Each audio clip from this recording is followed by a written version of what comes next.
गलत तो नहीं कह रहा हूं, तो तेल में तो राहत दे दीजिए। पहले कट किया कि नहीं? अच्छा, नहीं तो दिया कि नहीं राहत? पहले दिया कि नहीं? जो आप तो कहते थे बाजार तय करता है, बाजार के हिसाब से होता है, तभी रोज बढ़ जाते थे दाम। तो ये बाजार सो गया क्या? बोलिए, वो ज्यादा जरूरी है। सरकार को तो सारे घर घर तक राशन पहुंचाने का भी काम सरकार करती है। सारे नहीं, तेल तो आपके हाथ में ही नहीं है, आप तेल की जिम्मेदारी क्यों ले रहे हैं? वो तो बाजार के हाथ में है। ये बाजार सो गया क्या? नहीं, क्या इंफ्रास्ट्रक्चर पे आप नहीं चाहते पैसा लगे? तो मतलब सरकार तेल की कीमतें नहीं घटाने दे रही, आप ये मानने को तैयार हैं? सरकार के कहने पर तेल की कीमतें कम नहीं हो रही? सरकार के कहने पे क्यों होगी भाई? ये तो ये तय कौन कर रहा है? बाजार सो कैसे गया? बाजार इतना जागता रहता था 24 घंटे, हर रोज तेल की कीमतें बढ़ जाती थी, आज वो घट क्यों नहीं रही? पहले जब ऊपर था प्राइस तभी राहत दिया हमने, दिया कि नहीं? 10-10 रुपए काटा कि नहीं? उसके ऊपर वैट भी। अच्छा, उसकी भी थोड़ी। अब अतीत में मैं चला जाता हूं, आपको अतीत में जाने का बड़ा शौक है, थोड़ा अतीत में मैं जाता हूं। 3.5 रुपए एक्साइज ड्यूटी थी 2000। एक मिनट, अब सुनिए, देखिए, अब सुनिए ना प्लीज। 3.5 रुपए, 3 रुपए 56 पैसे to be precise excise duty थी डीजल पर, और 9.5 रुपए के करीब थी पेट्रोल पर। क्या आपने उसे 32 रुपए 90 पैसे और 31 रुपए 80 पैसे तक नहीं ले गए? उसमें आप बता रहे हैं जी हमने एक बार 5 रुपए घटा दिए, एक बार 10 रुपए घटा दिए। 19 रुपए 80 पैसे अभी भी पेट्रोल पर एक्साइज ड्यूटी ले रहे हो ना, जो 9 रुपए थी। 15 रुपए 80 पैसे ले रहे हो डीजल पर, जो 3.5 रुपए थी, है कि नहीं? देखिए संदीप जी, देश के कॉफर में पैसा चाहिए देश को चलाने के लिए। देश की जनता अगर गरीब रही, जो है जिसको सालों साल से जिसके उत्थान के लिए काम नहीं किया गया, उसके लिए चिंतित होकर सरकार को वेलफेयर स्कीम चलाना है तो चलाएगी।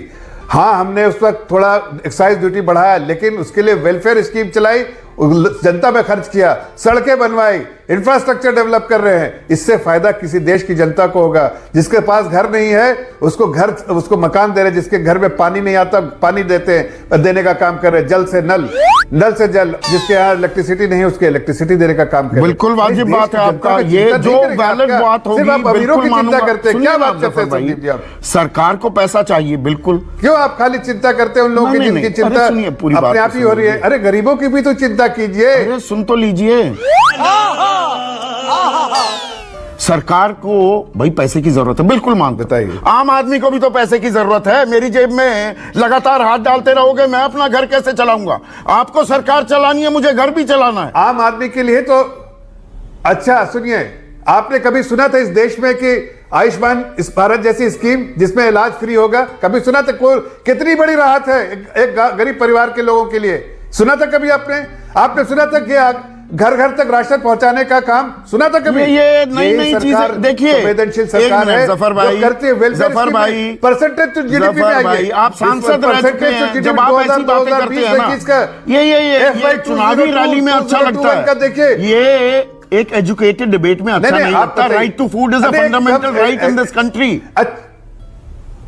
अच्छा, एक बात पूछता हूं, उसी के तहत पीडीएस में खाना दिया जाता है, तो ये प्लीज ये ऐसा नैरेटिव मत चलाइए। परसेंटेज, एक मिनट आइए ना, सीधे आंकड़ों में बात करते हैं। आंकड़ों में बात करते हैं। आप जरा 2021 FY का निकालिए नंबर और देखिए कि परसेंटेज। तो मतलब आप इतना जन कल्याण कर रहे हैं, थोड़ी महंगाई बढ़ रही है तो महंगाई को हम झेल लें और थोड़ा सा काम चला लें, आप ये कह रहे हैं।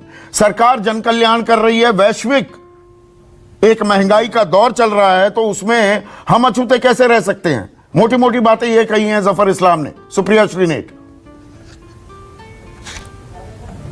देखिए, सबसे पहले तो मैं घोर आपत्ति दर्ज करती हूं संदीप जी। महंगाई हो गई, बेरोजगारी हो गई, कम आय हो गई, महंगे लोन हो गए, ज्यादा EMI हो गई, ये आपकी देशभक्ति परखने के लिए कर रही है सरकार। इसके अगर खिलाफ आप आवाज उठाएंगे या सवाल करेंगे तो आप देशद्रोही डिक्लेयर कर दिए जाएंगे। ये गलत बात है।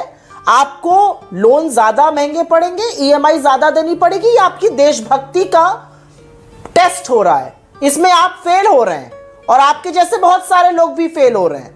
तो इस तरह की बातें उलझुल आप लोग मत किया करिए। लेकिन क्योंकि इस डिबेट पर बुलाया गया है मुझे, तो आईना दिखाने का काम जरूर करना चाहिए।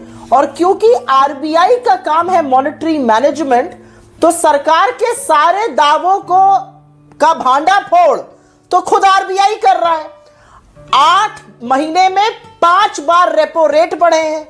11 महीने से महंगाई की दर 6% से ऊपर है, जो कि सदन द्वारा निर्धारित 2 to 6% बैंड के बाहर है। आरबीआई को तो सदन को बताना है कि महंगाई क्यों महंगी है, महंगाई क्यों इतनी ज्यादा है।